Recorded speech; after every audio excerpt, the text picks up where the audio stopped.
Well, hello and welcome to this video. This is a video talking further about the Loremaster series leading up to the creation of the Shadow World for the Rolemaster system, my favorite setting of all time as far as role-playing games, fantasy role-playing games is concerned. It is a overlooked gem. And despite what it says up here, this is not the first in the Loremaster series, though, because the Iron Wind, which I had previously reviewed, actually came out first, but it may not have been named originally as part of the Loremaster series. They did, I think, a rebrand and then re-released it. But after releasing this, the Cloudlords of Tanara, which is written by the late Terry K. Amthor, who is the chief architect of Shadow World. Shadow World is built on the foundation of the first two books, primarily drawing from the Iron Wind, which introduced a large number of interesting ideas that would be expanded in Shadow World, and the Cloudlords of Tanara would introduce other new concepts and add them to the setting. And this, I was thinking about showing the PDF version, but the PDF doesn't have the proper color for this cover, and you cannot make out. This is supposed to be a Cloud Lord, wearing golden armor, seated upon a steerden, which is not a Pegasus, but a non-magical winged horse. It is more like it is not a magical creature. It is a creature with animal intelligence that flies, but happens to look like a Pegasus. It is a wonderful creation of the setting. I really like the idea of a non-magical Pegasus, and these fellows down here are supposed to, I believe, be the kin or the Yinka of the setting. They are another ethnic group in the region of Tanara, and these here are maps. And I'm showing you, these are my original from the copy I had bought first. These are the full maps of the region known as Tanara, and these are wonderful, full color, and actually maps made by the great Pete Finlan, who was the secondary architect, which is of the setting, but also the head of Iron Crown Enterprises, the company that published this setting, and also the primary map maker for the wonderful MERP, Middle-earth role-playing things. As you can see some numbering on this. I have two copies of this map, so I just want so that you can see that though I did mark up this copy, it was because it was falling apart, and I decided that it would be easier if I put these markings on the map, and it made it easier to find. Also, on the flip side are Vale of Marissa, which is the home of the Cloudlords of Tanara, and this is the ruined Cloudlord city. That is the home of the new Cloudlords, who found this city, and this is the city of Kachir, which is a Yinka town city, and this is Mirror Lane, which is a city of the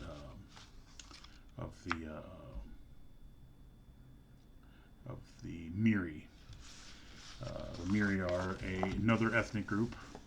Tanara is filled with ethnic groups, and following in the same sort of pattern as the previous work. It also it is a patchwork of competing social groups racial groups, ethnic groups, uh, and it is one of my favorite things about the setting is the sort of amateur anthropologist view of all these ethnic groups.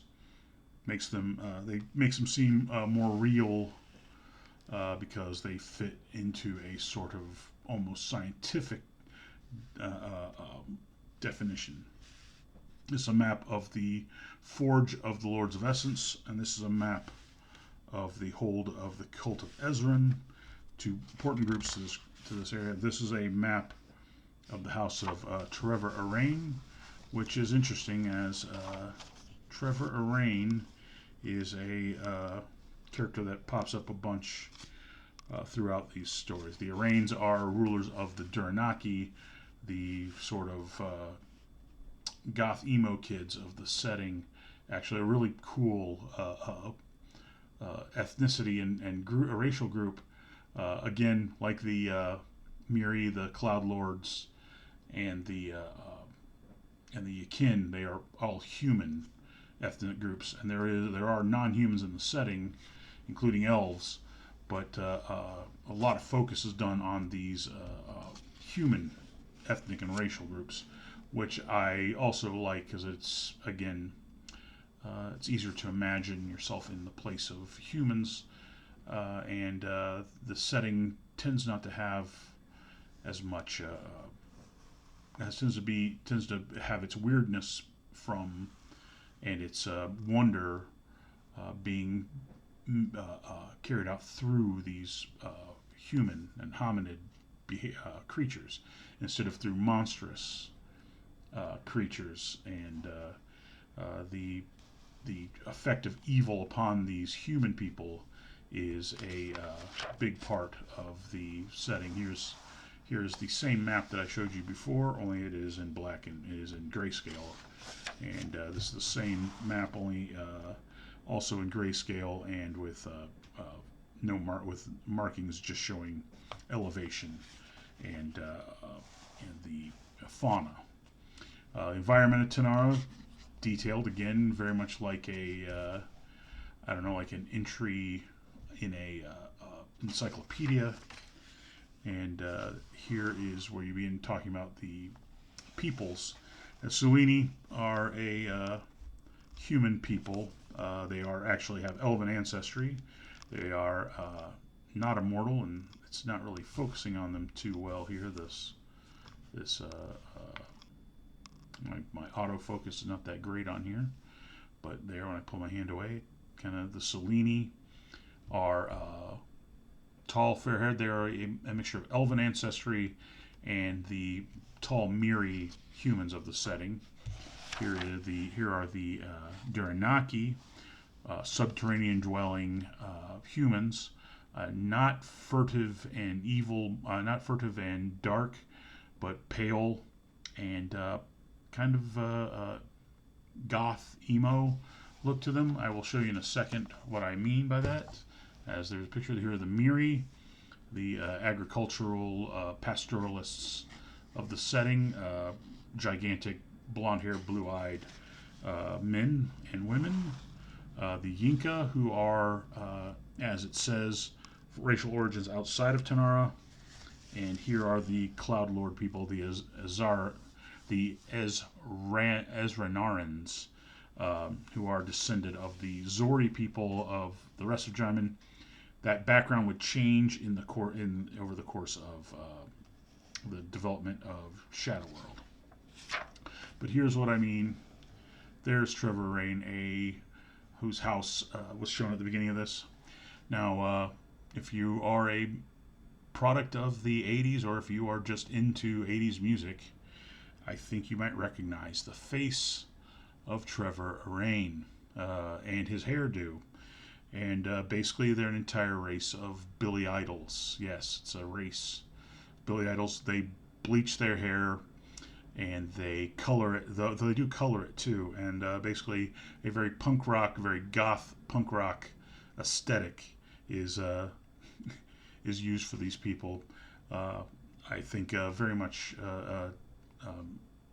Terry was taken with that look, and he seemed to favor these people. Uh, here are more what we'll call portraits of characters, though none are quite as striking. And here is an image of the implementer. It's quite blurry, unfortunate, but I'll try and get a. There it is. Implementer is an evil artifact. Focus of the unlife manifests itself in the setting through the implementers. There was very little mention of the Iron Wind and the Priest Arnak in here. Created to face the various implementers are the Narselkin, 3 mighty artifact weapons created to battle them. This is the beginning of the sort of things, these sort of artifact level items created by either Tethior the Mage or Krelage the swordsmith, who are elven brothers who created many of the greatest artifacts of the setting. This goes on to do a very detailed. These are not really dungeon crawls. You can see how fairly short some of these entrances, how some of the entries are. They are not. It's not really a dungeon crawl. These are room by room descriptions, but for example, you're not really meant to go and invade the Duranaki High Temple, as opposed to the places of the Narselkin. Those are places that you are meant to adventure in, and you can see they're actually quite a bit smaller. Very few encounters. Those are places where these mighty artifacts are hidden and spread across the land of Tanara.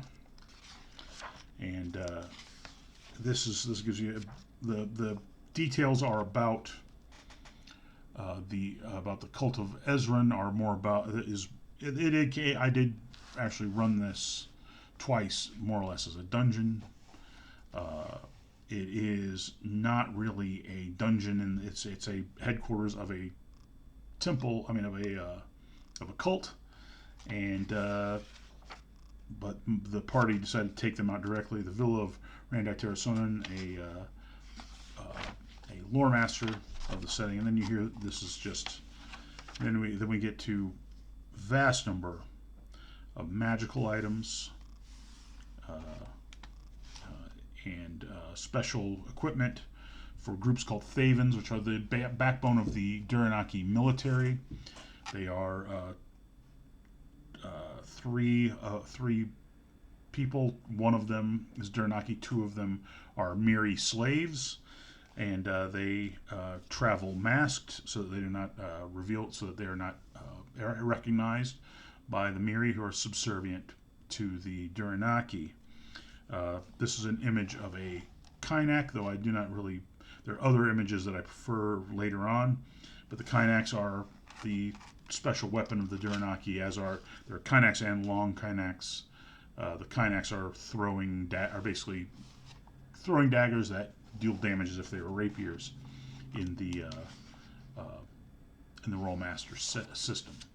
Now we get to the artifacts of the Cloudlords, and the artifacts of the Cloudlords are quite powerful. The Cloudlords are basically take control of the region of Tanara just from raw combat capability between the Steerden, giving them great mobility, and these artifacts that they found, and that make them so much more powerful than the other races, and make forcing the Duranaki to no longer be the dominant force in Tanara. They have to make some sort of accommodation to them. The navigators, which were mentioned in the Iron Wind, are brought into a little more detail here. Facts about the navigators, and this is the compass of the Daruni Olkanen, which is one of the one of the Navigator guilds. They're one of the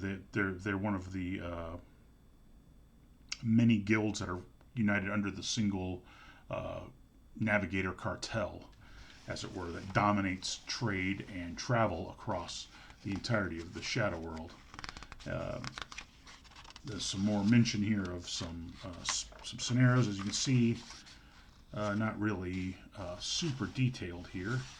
Uh, a little glossary of some terms, uh, and then the map of first floor and second floor of Randi Terrasonen's villa, and then this is the lair of the Cloudlords themselves in the Marissa Valley.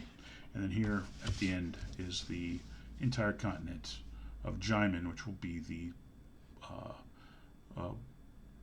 core focus of the early works of the Shadow World. The map is pretty much about 90%, maybe 95% the same as the map that would be used for Jaimin in Shadow World. And this is just a beginning. I probably do longer takes on this stuff as I actually learn to edit. And this is, I hope, somewhat interesting to some people out there. This history of this old gaming books that are not I'm not given enough credit. I think because Rolemaster has got a knock against it for being complicated when it's merely when it's merely complicated when it's for character creation and level advancement, which I will probably do a series of videos on Rolemaster. But in play, Rolemaster is an incredibly, I think I will go so far as to say, well constructed system. Um, and it was definitely considered at the time by certain nerdy people to be superior to Advanced Dungeons & Dragons. I did not hold that opinion at the time. I don't think I hold that opinion even now, but I do love Rolemaster, and I will talk about probably on the next video. I will definitely talk about the third Loremaster entry, Vogmore. I'll probably do as short a video as possible on that. Vogmore had the least to do with what becomes Shadow World, and though it does have a few interesting things in it, but it is the weakest of the three. And I will not be doing the fourth Loremaster book that was published. It was not published by Iron Crown Enterprises, and B, I don't have a physical copy of it, so I don't really. It has literally nothing to do with Shadow World, so it just happens to be called Loremaster.